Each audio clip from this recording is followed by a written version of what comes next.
బ్లూలాండ్ అడవిలో కొంగలన్నీ చెరువు ఒడ్డున కూర్చుని మాట్లాడుకుంటున్నాయి. అప్పుడే వాటికి ఎదురుగా ఇంకో కొంగ రావడం గమనించాయి. అరే, మన అడవిలోకి కొత్త కొంగ వచ్చిందా? హలో ఫ్రెండ్స్, ఎలా ఉన్నారు? మేము బాగానే ఉన్నాం తమ్ముడు. నువ్వెలా ఉన్నావు? నేను బాగానే ఉన్నాను.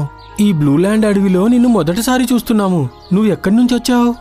నేను పర్పుల్ ల్యాండ్ నుండి వచ్చాను. ఓ అలాగా. అయినా నువ్వు ఇలా నడుచుకుంటూ ఎందుకు వచ్చావు తమ్ముడు? రెక్కలున్నప్పుడు ఎగురుకుంటూ రావచ్చు కదా. నేను ఎగిరి రాగలుగుంటే బాగుండేది, కానీ ఇలా చూడండి ఫ్రెండ్స్. అలా అని అది దాని రెక్కల వైపు సైగలు చేసింది. ఆ రెక్కేమో విరిగిపోయింది.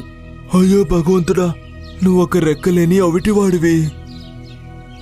అవును, అందుకే మా అడవిలో ఎవరు నాతో మాట్లాడేవాళ్ళు కాదు. అందుకే నేను ఈ అడవికి వచ్చాను. ఓ అవునా, కానీ ఈ అడవిలో అలాంటిది ఏమీ లేదు. మేమిక్కడ ఎవరితో భేదభావం చూపించాం. ఈ రోజు నుండి మేమందరం నీకు స్నేహితులమే. మీ అందరికీ చాలా చాలా కృతజ్ఞతలు.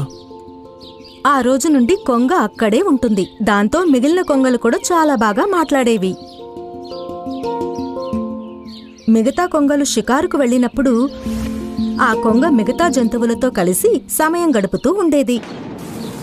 ఒకరోజు ఉన్నట్టుండి వాతావరణం మారింది. బోరున వర్షం పడింది. జంతువులన్నీ ఏదో విధంగా వాటినవి కాపాడుకున్నాయి. వర్షం ఆగిపోయి వాతావరణం చక్కబడిన తర్వాత చూస్తే అడవిలో చాలా నీళ్లు నిండిపోయున్నాయి.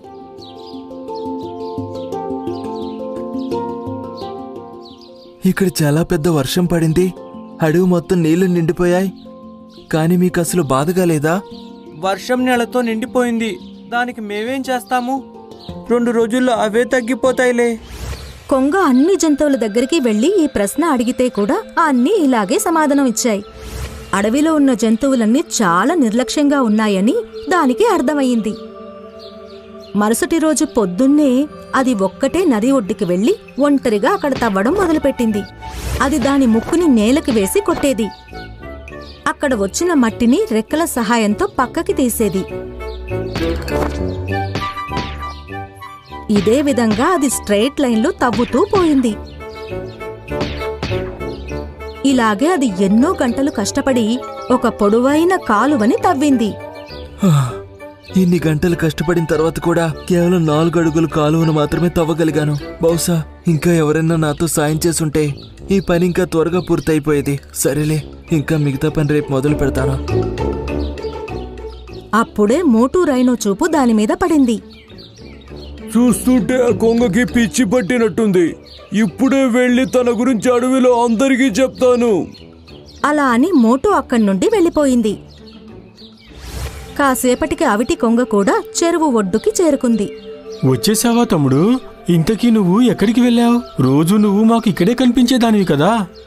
నేను నది ఒడ్డుకు వెళ్ళి కాలువ తవ్వుతున్నాను. కాలువనా? అయినా ఇప్పుడు అదెందుకు?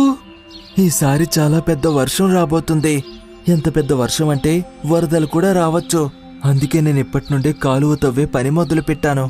నేను ఆ కాలువని మన అడవి మధ్యలో నుండి తవ్వుకుంటూ తీసుకెళ్లి నది ఒడ్డు వరకు చేరుస్తాను. అప్పుడు ఎంత పెద్ద వర్షం వచ్చినా ఆ వర్షం నీళ్లు కాలువ ద్వారా సులభంగా నదిలోకి వెళ్ళిపోతాయి. అప్పుడు మన అడవికి వరదలు రాకుండా కాపాడుకోవచ్చు. ఇలా చూడు తమ్ముడు, నువ్వు అనవసరంగా టెన్షన్ పడుతున్నావు. ఇక్కడ ఎప్పటికీ ఎలాంటి వరదలు రావు. మరుసటి రోజు పొద్దున్నే కొంగ మళ్లీ కాలువ తవ్వే పని మొదలుపెట్టింది. ఇంకోవైపు మోటూ రైనో అడవిలో ఉన్న అన్ని జంతువులకి ఆ పిచ్చి అవిటి కొంగ అడవి మధ్యలో నుండి నది ఒడ్డు వరకు కాలువ తవ్వుతుంది అని ప్రచారం చేసింది. ఎందుకంటే అడవిలో వరదలొస్తాయి అని దానికి అనిపించిందంట. అవిటి కొంగ ఎవరి సహాయం లేకుండా ఒక్కటే కష్టపడుతుంది. దాదాపు 15 రోజుల పాటు కష్టపడి అది అడవిలో చాలా పొడవైన కాలువ తవ్వింది. ఇప్పుడది చెరువు ఒడ్డున కూర్చొని కేవలం విశ్రాంతి తీసుకుంటూ ఉండేది. అడవిలో ఉన్న జంతువులన్నీ కూడా ఆ కొంగ దగ్గరికొచ్చి రోజంతా దాని గురించి, అది చేసిన పని గురించి గొప్పగా చెప్తూ దాన్ని పొగొడుతూ ఉండేవి. ఈ కొంగ అనవసరంగా ఈ అడవికి హీరో అయ్యింది. ఇప్పుడు నేను ఏదో ఒకటి చేసి తన కష్టానంతా పాడు చేస్తాను. ఆ విషయం ఆ రైనోకి ఏమాత్రం నచ్చలేదు. మరుసటి రోజు ఉదయం నుండి వర్షం మొదలయ్యింది. దాంతో కొంగల గుంపు కూడా షికారుకి వెళ్ళలేకపోయాయి. కాని జంతువులన్నీ ఇప్పుడు నిశ్చింతగా ఉన్నాయి. ఎందుకంటే ఈసారి అడవిలో నీళ్లు నిండవని వాటికి తెలుసు. కాని ఈసారి భారీగా కురుస్తున్న వర్షానికి నీళ్లు ముందు కన్నా ఎక్కువ వేగంతో నిండిపోయాయి. ఆ జంతువులు కలిసికట్టుగా అవిటి కొంగ దగ్గరికి వెళ్ళాయి. ఇదిగో కొంగ, ఈ అడవిలో నీళ్లు నిండిపోతే ప్రమాదమని అవి వెళ్ళిపోవడానికి నువ్వు కాలువ తవ్వావు కదా, మరి ఆ నీళ్లు ఆ కాలువలో వెళ్ళిపోకుండా అడవంతా నిండిపోతున్నాయేంటి? అలా ఎలా జరుగుతుంది? నేను చాలా బాగా కాలువను తవ్వాను. నీళ్లు నిండే అవకాశమే లేదు.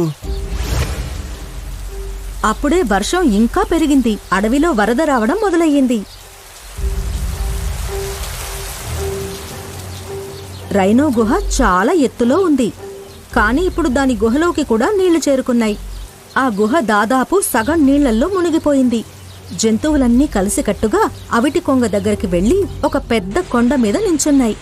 నీళ్లు చాలా వేగంగా పెరుగుతూ కనిపించాయి. కేవలం ఒక ఏనుగుకి మాత్రం మెడ వరకు నీళ్లొచ్చాయి. అది నీళ్లల్లో నడవగలుగుతుంది. దాని వెనకే మోటూ రైనో కూడా అక్కడికి వచ్చింది. అంతా నా తప్పే, ఇదంతా నా తప్పే. ఏమైంది మోటో రైనో?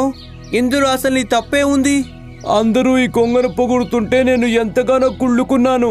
అందుకే నేను తనని తవ్విన కాలువని ఒక చెట్టుని పాడేసి ఆపేశాను. ప్రతిసారిలాగానే ఈసారి కూడా ఈ నీళ్లు కేవలం 2 రోజులే ఉంటాయని అనుకున్నాను. కానీ ఈసారి ఎంత పెద్ద వర్షం వచ్చిందంటే నా గుహ కూడా మునిగిపోయింది.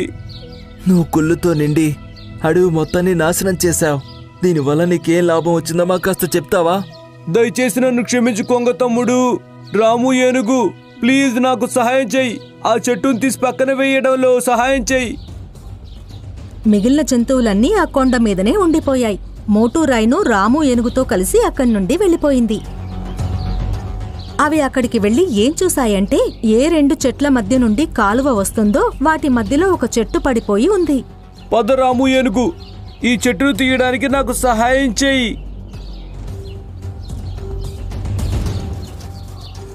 రాము ఏనుగు ఇంకా రైనో కలిసి ఆ చెట్టుని పక్కకు తీసిన వెంటనే నీళ్లు వేగంగా ప్రవహిస్తూ కాల్వ నుండి వెళ్లి నదిలో కలిసిపోయాయి. కాసేపట్లో అడవిలో ఉన్న నీళ్లన్నీ నదిలోకి వెళ్లి కలిసిపోయాయి. ఇదంతా చూసి జంతువులన్నీ సంతోషించాయి. రాము ఏనుగు ఇంకా మోటూ రైనో మళ్లీ అక్కడికి చేరారు. మోటూ రైనో గుహ ముందులా కనిపించడం చూసి సంతోషించింది. జంతువులన్నీ కొంగ దగ్గరికి ఏకమయ్యాయి.